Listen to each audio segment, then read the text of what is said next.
I was born at Hollywood Presbyterian Hospital and ended up living on 92nd and Central in South Central, gang capital.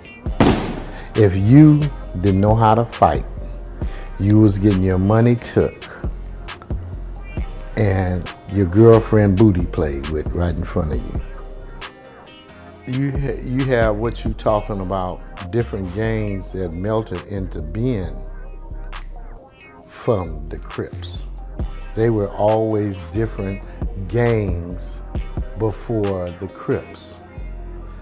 We all was in other gangs back then, you know. It wasn't no Crips or none of that. It was, you know, like Slausons, Businessmen, Rebel Routes, the Chain Gang, the Avenues. You know, it was all kind of like little gangs out there. I was 14 when I joined, and I was staying on 92nd and Central. And the Crips of that era was the East Side Crips, the Kitchen Crips. They also had Bloods, Teeny Boppers, Bounty Hunters, Pyrus. They had Anthem Park Boys. They had Walnuts. They had Swans. They had a number of gangs, and as the gangs got bigger or smaller, they end up joining the Crips or being a B-dog, a real B-dog. I can't tell you no history on no Bloods other than the ones I fought and beat up and shot at. But I can tell you about this. As we got bigger, we started killing each other. The Bloods was killing each other too. And you gotta understand, if you're a little bitty asshole and you get a whole lot of money, you're just gonna turn into a bigger asshole, okay?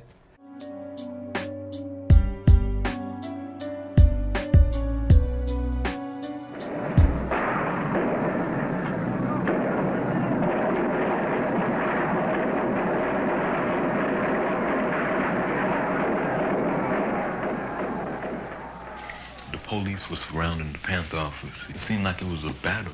When I went down to the Panther office a couple of days later, you know, they helped clean out the building.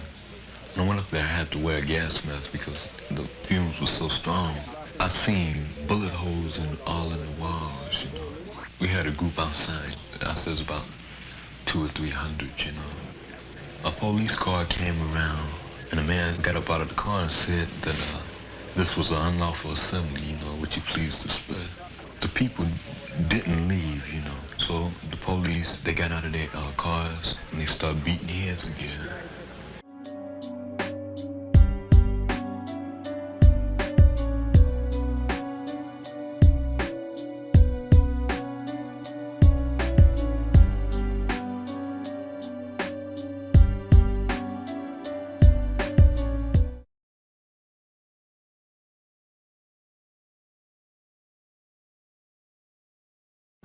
On TV and prevalent in my neighborhoods and was shined to us was the Black Panthers. Some people say the Crips were in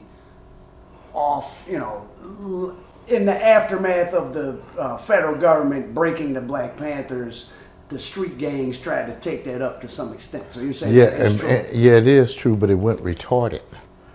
And it goes retarded when you put drugs off into a man's situation. In 72, you know, we got, you know, kind of started getting negative, you know. It wasn't about the positive thing no more, you know. We just like to do negative things, you know, hurt peoples, you know, shoot up peoples or however, you know. Well, however they came at us, that's the way we was going back.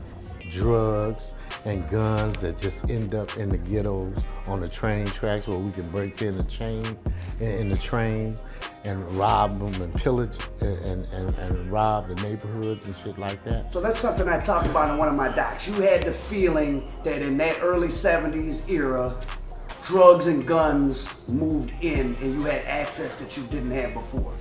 We had, and it got bigger and bigger as the 80s started and all through the 80s. So you was on point with what you're talking about. It was readily available for us. We didn't just have to go break down the street and break in somebody's car or house and find a gun in the glove box or up under the seat. They were crates of guns and AKAs and Uzis and all kinds of guns in these trains.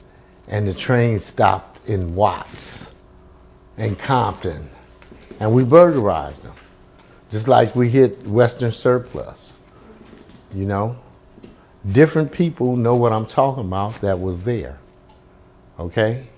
We just didn't go up in Western Surplus or go in Hawthorne or West LA off of Pico and rob the pawn shops and take guns and stuff. We did it all over. You feel like it was sort of planted there to say, hey, come get this. At that time, it was abundance of it. So how else could it got there? It didn't drop out the sky. They had to put it there. You had nephews and nieces and sons selling to their own family. Yeah, right. Let me ask you this.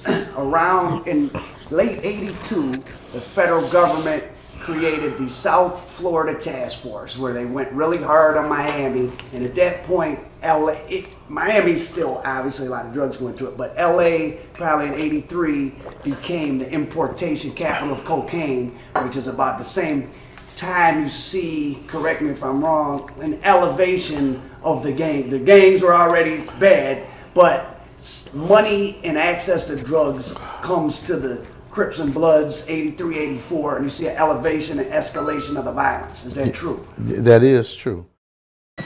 Stanley Williams has spent 23 years, nearly half his life, at San Quentin State Prison near San Francisco, awaiting execution for robbing and murdering 4 people. Williams says since he's been on death row, he's had time to reflect on the violence and destruction he caused by founding the Crips, the most notorious street gang in America. And 11 years ago, in an effort to redeem himself, he made an appeal to street gangs everywhere to make peace. Working together, we can put an end to this cycle that creates deep pain in the hearts of our mothers, our fathers, and our people who have lost loved ones to this senseless violence.